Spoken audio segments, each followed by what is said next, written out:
Bonjour à tous, ici Valentin Pinault, CEO de We Get Funded. J'ai la chance aujourd'hui d'être avec Jules à Bali. Donc vous avez peut-être vu notre petite story sur We Get Funded. On cherchait des gens qui vivaient ici, qui traitent depuis Bali. Et donc j'ai la chance de rencontrer Jules aujourd'hui. Donc top, je vais te laisser te présenter Jules. Eh ben, écoutez, je me présente, je m'appelle Jules, je vis à Bali depuis 6 mois. Je me suis installé ici pour le trade. Donc en fait, avant tu étais en France, je suppose, tu tradais en France. Et tu as fait le choix de prendre un petit peu de soleil et de venir trader directement à Bali. C'est ça? Exactement, je tradais sur pas mal de propres firmes, notamment We Get Funded. Ok. Et j'ai décidé de m'installer ici pour le beau temps. Les prix sont attractifs ici, donc voilà. Ouais, et puis bon, aujourd'hui, la France, hein, c'est un petit peu morose, je pense. Donc, non, t'as bien fait, t'as bien fait. Et tiens, petite question, parce que je pense que beaucoup d'entre vous se posent la question, peut-être de l'expatriation. Comment ça s'est fait? Je suppose que tu avais déjà des revenus en trading en France et tu t'es dit, bon, bah voilà, maintenant que j'ai atteint ce cap de revenus mensuels grâce à mon trading, je sais que je vais pouvoir vivre à l'étranger. Et c'était quoi le cap à peu près? C'était comment tu as fait ça? Eh ben, écoute, je gagnais entre 2000 et 5000 euros par mois pendant un an. Donc j'ai décidé de m'expatrier à Bali, puisque le coût de la vie, le soleil, j'ai adoré, donc j'ai décidé de venir ici. Ouais, bon choix. Top, top, top.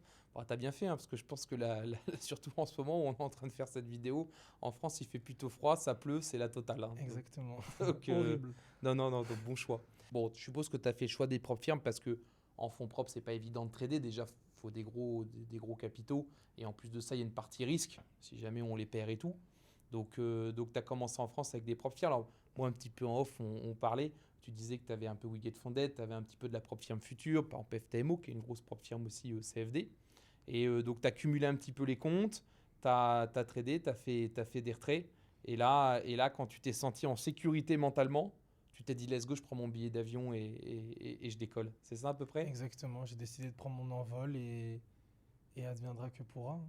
Pas trop dur d'un point de vue familial, quitter la France, tout ça, ça a été facile ou non, quand même un petit impact? Bah, un petit impact, mais vis-à-vis de mes parents, par exemple, une fois qu'ils ont vu que pendant une année, mes revenus étaient fixes, tout ça, ils n'ont pas eu de soucis par rapport au fait que je m'expatrie à Bali. Et moi, bah, Bali, je kiffe, donc pour l'instant, ça va. Voilà, Ouais, ouais, en fait, une fois qu'ils ont vu que ça marchait, ils t'ont exactement. fait confiance, ils t'ont dit, allez, let's go, va t'éclater. Bah, c'est C'est ça. top, c'est bien, parce que tous les parents n'auraient pas fait ça, donc c'est... Non, non, non, c'est top. Ok, nickel. Toi, quand t'étais venu une première fois, avant de t'installer ici, ou t'es directement venu ici? Bah, je suis venu en vacances une première fois avec mes parents pendant 2 semaines. Ok, Donc j'ai vécu une petite expérience ici que j'avais adorée. ok. Et du coup, là, c'est la deuxième fois que je viens, donc depuis 6 mois. Et franchement, j'adore. Je trouve ça vachement dynamique. Les restaurants, tout est bon. Je trouve qu'il y a beaucoup d'occidentaux. On se sent pas trop dépaysé, mais en même temps, on voit un autre paysage. Enfin, c'est magnifique. Je trouve que c'est parfait. Ouais, les sunsets à 18 h, c'est c'est- C'est c'est pas ça. mal. Petite question, parce que je pense que beaucoup se posent la question. Moi, je l'ai eu quand je suis arrivé cet hiver, par rapport au décalage horaire et tout ça, parce que c'est quand même pas évident, hein. Il y a plus 7 Mm. comparé à la France. Tu t'es adapté comment? Ça correspondait peut-être déjà à ton mode de vie d'avant, je sais pas trop, mais comment tu t'es adapté à ça? Ben, moi, je suis beaucoup plus productif la nuit. Ok, Donc, vis-à-vis des marchés financiers qui ouvrent la journée en France, bah, à Bali, c'est la nuit. Donc, moi, ça correspond. tu trades la nuit le soir tard, Exactement. et tu as toute ta matinée, soit pour dormir, soit pour te promener, mais détente. Et en Exactement. fait, tu attaques en détente à 20 h, 21 h.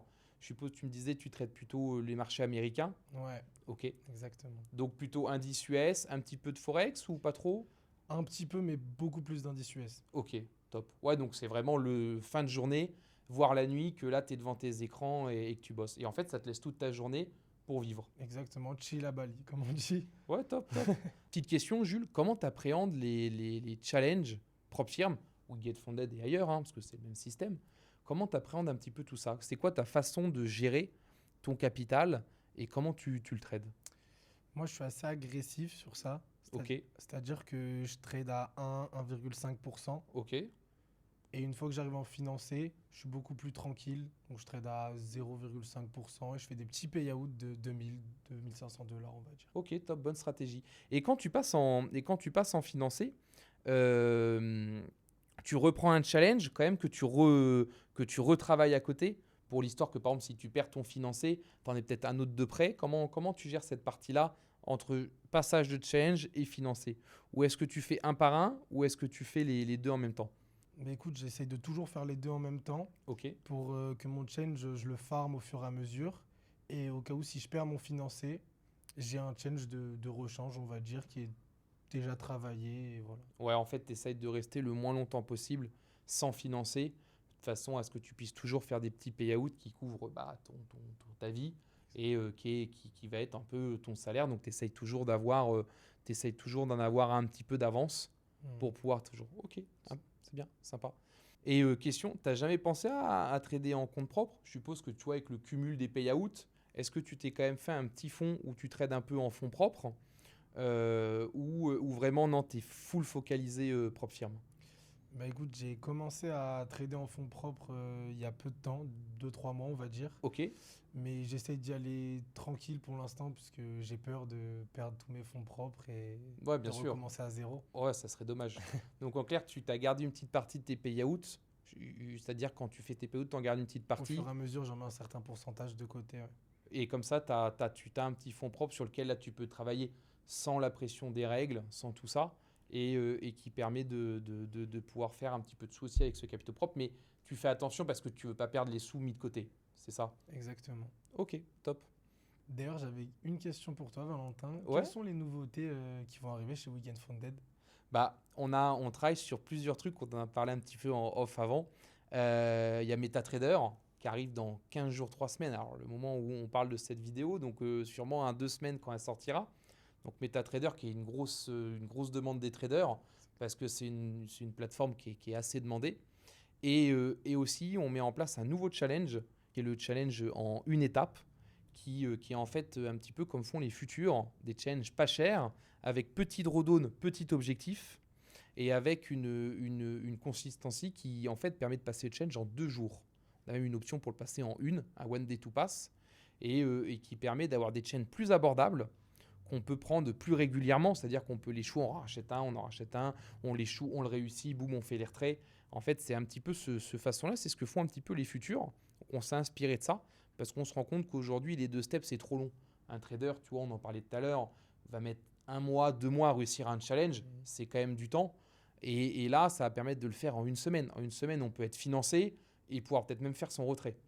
Donc, c'est plutôt avantageux. Donc, on a ça qui arrive avec MetaTrader. Bah, ça va être grave cool cette nouveauté du One Step, puisque moi je mettais souvent 1 mois et demi, 2 mois, comme tu l'as dit, pour mon change. Donc pouvoir le faire en une semaine assez agressivement, bah, ça va limite me changer la vie. Donc franchement, une très bonne nouveauté. Ouais, on avait ce constat-là où on se rendait compte que les gens, ça serait frustrant, tu vois, de trader pour pas de gain. Donc cette phase de challenge où on fait des résultats euh, sans être payé, qui dure longtemps, elle est frustrante. Et c'est du vrai temps de perdu pour un trader. Et aujourd'hui, on s'est rendu compte que beaucoup, ils appréhendent la propre firme un peu comme un produit de consommation où bah, j'en achète 3-4, j'essaye de le passer le plus vite possible pour être financé, aller faire des retraits. Ils prennent ça un petit peu comme un ROI. En fait, je vais investir 500 euros et le but c'est d'aller faire x4, x5, x8 l'investissement d'achat. Mm. Et donc en fait, on s'est dit qu'il fallait un one step, quelque chose qui aille vite, que les traders puissent passer vite, mais en tout cas qu'ils puissent recommencer jusqu'à temps d'être financés assez rapidement. Donc c'est avec ce constat-là qu'on s'est dit, bon, on va créer un petit challenge en coût avec des drawdowns objectifs plus serrés, mais qui coûtent vraiment moins cher que les 2 steps et qui permet au trader d'aller vite dans son trading. Donc c'est un gros gain de temps et tous les traders veulent ça parce que le but c'est d'avoir des financés le plus rapidement possible pour faire des retraits et pas perdre des 1 ou 2 mois en challenge. Eh ben, écoute, c'est une très bonne nouvelle, puisque le fait que vous inspirez des modèles futurs avec les CFD, ça va me faire gagner pas mal de temps sur tout ce qui est mes challenges et mes trades. Donc franchement, très très bonne nouvelle qui va me simplifier la vie. Ouais, et en plus, ça permet d'avoir un petit peu le modèle futur de challenge que tu disais, avec les règles CFD qui sont un peu plus souples, que ça soit en effet de levier, que ça soit en marge, que ça soit en retrait, en objectif. Donc c'est vrai que ça permet d'avoir un modèle qui est simplifié avec le modèle CFD, mais finalement avec les conditions futures, parce que bon, déjà d'une, We Get Funded c'est trade en cotation future. On en parlait un petit peu avant, c'est un gros atout que très peu ont. Donc, ça permet d'avoir les cotations futures et d'avoir les règles CFD. Et là, en plus, on va implémenter un petit peu la stratégie de challenge que font les futurs, mais avec la souplesse CFD. Donc, moi, je pense que ça va être un beau banger, que ça va beaucoup plaire aux gens et ils vont pouvoir gagner du temps sur leur challenge pour pouvoir avoir des financés plus rapides et trader en financés plus rapides pour se faire payer leurs résultats et pas perdre du temps sur du fictif avec hélas, pas de récompense. Bah, en tant que petit trader, moi, et avec mon entourage où j'ai certains amis qui sont traders, je pense que ouais, ça va bien plaire et bien marcher. Ouais, j'espère vraiment. Tu dois rester combien de temps à Bali? Est-ce que tu as un petit peu un plan? C'est-à-dire là, tu te dis, bah non, là, franchement, ça me plaît, je vais rester 1 an, 2 ans, peut-être même faire ma vie ici. Ou est-ce que tu as d'autres rêves d'expatriation? D'autres villes où tu aimerais aller peut-être quand tu gagneras plus d'argent avec le trading ou avec tes business, tu te diras, bah tiens, quand j'aurai gagné plus d'argent, quand j'aurai sécurisé un plus gros revenu, j'aimerais bien habiter ici. Ou est-ce que non, vraiment, c'est Bali ton coup de cœur?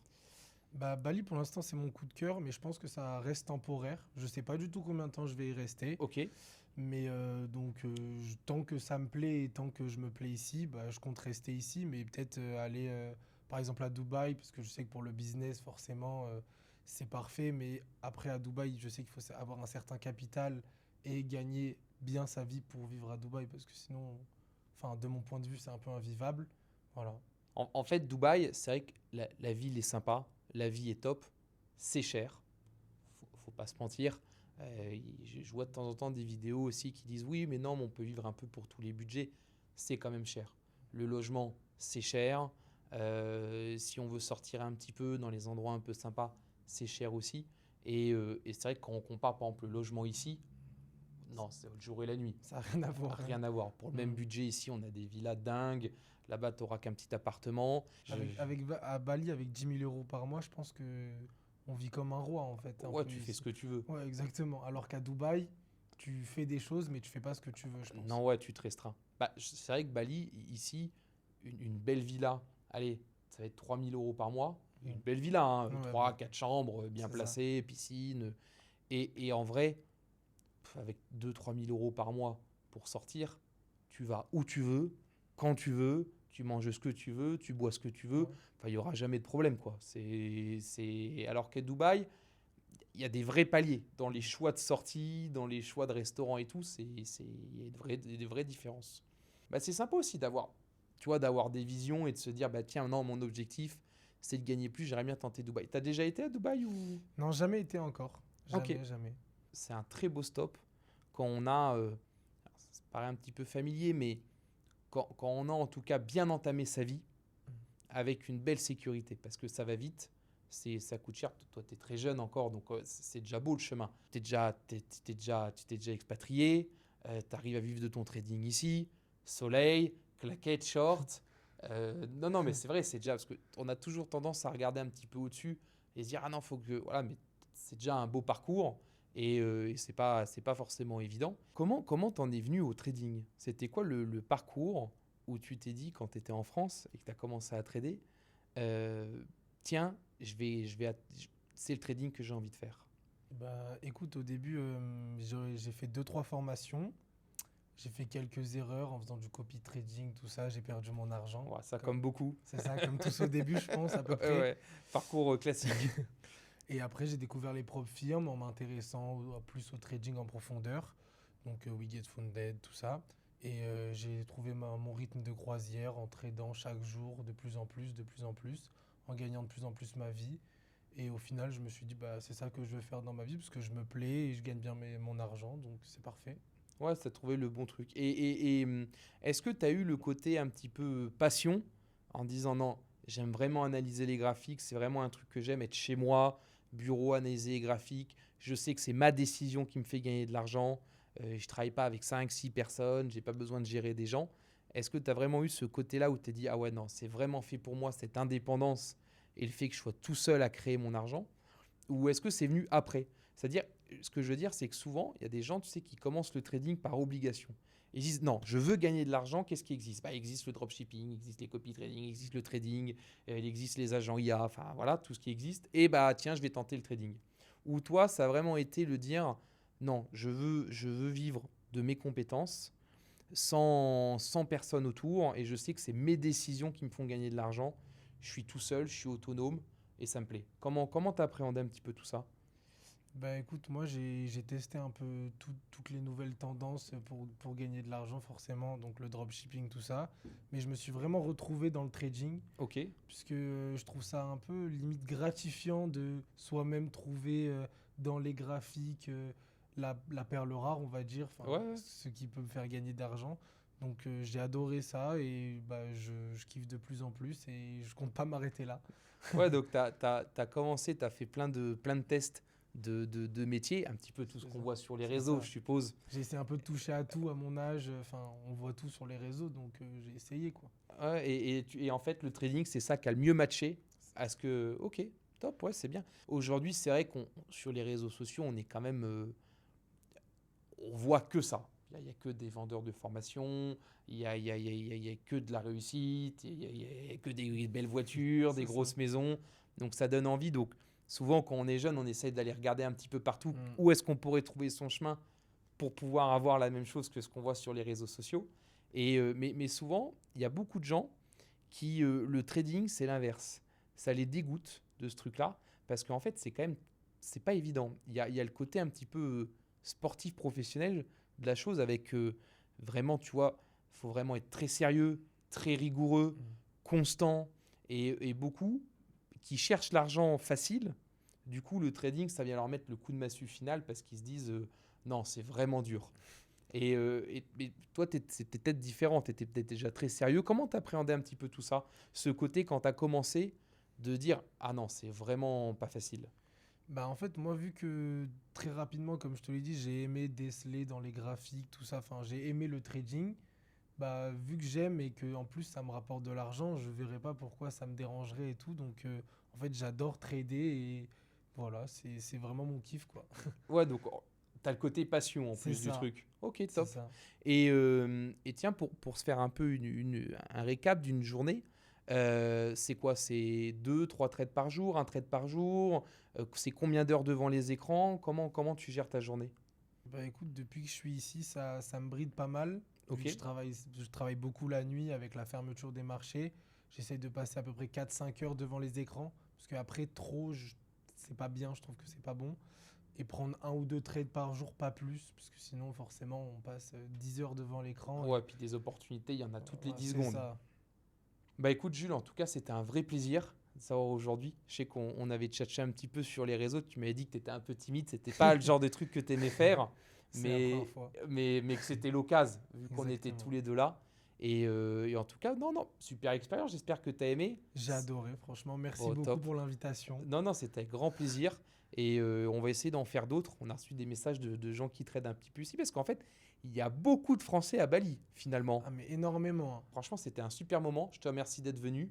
C'est top. Je sais que l'exercice, tu avais un petit peu peur au début, mais encore merci d'être venu. C'était top. C'était la chaîne We Get Funded. N'hésitez pas, abonnez-vous, suivez la chaîne et je vous dis à bientôt sur les graphiques. Bon trading!